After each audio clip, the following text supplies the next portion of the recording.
आज चाहिँ मैले आफ्नो खानदानी सम्पत्ति बेचेर बिजनेस गर्न लागेको छु किनभने मसँग 1 रुपैयाँ पनि छैन। खाओ माँ कसम। खासमा चाहिँ हाम्रो गाउँमा पानीको सर्टेज छ, अहिले खडेरी लागेको छ, त्यसैले मैले यो बिजनेस गर्ने सोचेँ। पैसा ही पैसा होगा।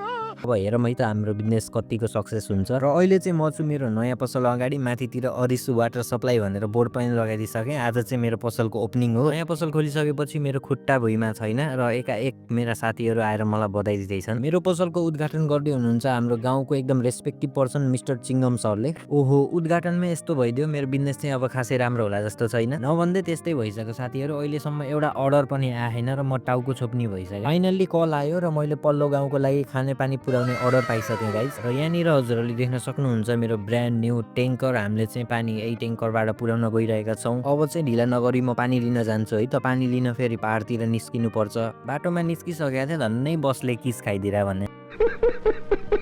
हाम्रो गाडीमा चाहिँ तेल रहेनछ साथीहरू, त्यसैले म अगाडिको पेट्रोल पम्पमा गएर गाडीको ट्याङ्की फुल गर्छु। अहिले चाहिँ म गाडीको पेट भरेर पाहाडतिर निस्किन लागेको छु। पाहाडमा गएर हामीले झरनाबाट पानी लिन्छौँ, त्यहाँको पानी खाने लायक पनि छ। झरनानिर पुग्नै आँटेको थिएँ, त्यत्तिकैमा त मेरो गाडीबाट साउन्ड आउन थाल्यो। अनि गाडीलाई बीच बाटोमै रोकेर झरेर हेरेको, पछाडिको टायर त पङ्चर पो भइसकेछ। यस्तो जङ्गलको बीच बाटोमा टायर पङ्चर भइदिएर अहिले चाहिँ मैले आफ्नो गाडीको टायर खोलिसकेर पछाडि यसो हाँगाहरू पनि लगाइदिएँ, फेरि पछाडिबाट आउने गाडीहरूले गाली नदिउन् भनेर। केही घन्टाको मेहनत पछि मैले टायर फेर्न पनि सफल भएँ। फाइनल्ली गाइज म चाहिँ झर्नासम्म पनि आइपुगेँ र यहाँनिर आज लास्टै भिड छ जस्तो लाग्यो मलाई। यहाँ दुईटा कारहरू रोकिरहेको रहेछ, झरेर हेरेको मान्छे कोही पनि रहेनछ। अब मेरो गाडी त यहाँबाट लाग्दैन, मैले आफ्नो गाडीलाई दोस्रो साइडबाट लगाउनु पर्छ। मैले चाहिँ आफ्नो गाडीलाई अर्को साइडबाट लगाइसकेँ र अहिले यहाँनिर हजुरहरूले देख्न सक्नुहुन्छ मेरो ट्याङ्करमा पानी भरिँदैछ। पानी भरिसकेर म चाहिँ पानी पुर्याउन गइरहेको छु साथीहरू। अहिले मेरो भोकले आत्मा पनि रोइरहेको छ, त्यही भएर साइडको नास्ता पसलमा आफ्नो गाडी लोकेर मैले समोसा हान्दिन लागेको। अहिले चाहिँ म गाउँमा पुग्न आँटिसकेँ। उताबाट मान्छेहरू त दौडिँदै आइरहन् त, हातमा भाँडा पनि रहेछ, उनीहरू चाहिँ मैले ल्याएको पानी भर्नलाई दौडेको रहेछन्। खासमा यो गाउँमा चाहिँ 1 हप्तादेखि खानेपानी आएको रहन्छ, त्यही भएर मान्छेहरूको यस्तो लडाइँ भइरह। मेरो ट्याङ्कर खाली भइसकेसँगै मेरो फर्स्ट ट्रिप कम्प्लिट भइसक्यो र मैले दामी पैसा पनि कमाइसकेको छु। यसो बाटोमा निक्लिन लागेको, उताबाट बस ल्याएर ठोकिदियो यार। अघि त किस खान मात्र लागेको थियो, अहिले त खाइदियो।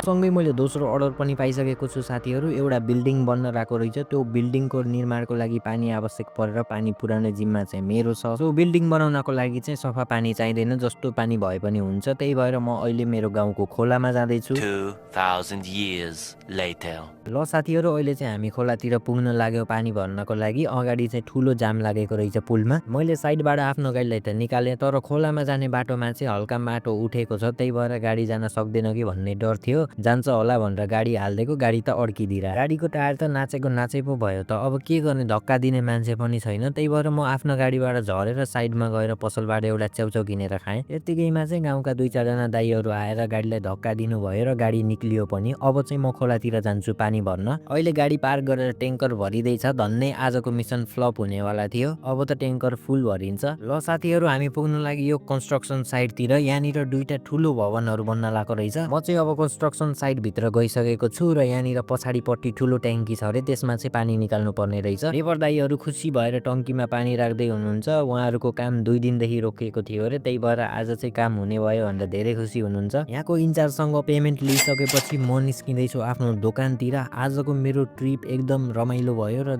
राम्रो अर्निङ पनि भयो, र यस्तै काम भयो भने मेरो बिजनेस चाहिँ राम्रै हुन्छ जस्तो छ साथीहरू। आजको भिडियोलाई चाहिँ यही ऱ्यापअप गरिदिउँ, फेरि घरमा गएर पैसा पनि गर्नुहुन्छ। हजुरहरूले नेक्स्ट ब्लग कुन टपिकमा हेर्न चाहनुहुन्छ कमेन्ट पनि गर्नुहोला, साथै हाम्रो च्यानललाई सब्स्क्राइब गर्न नभुल्नुहोला।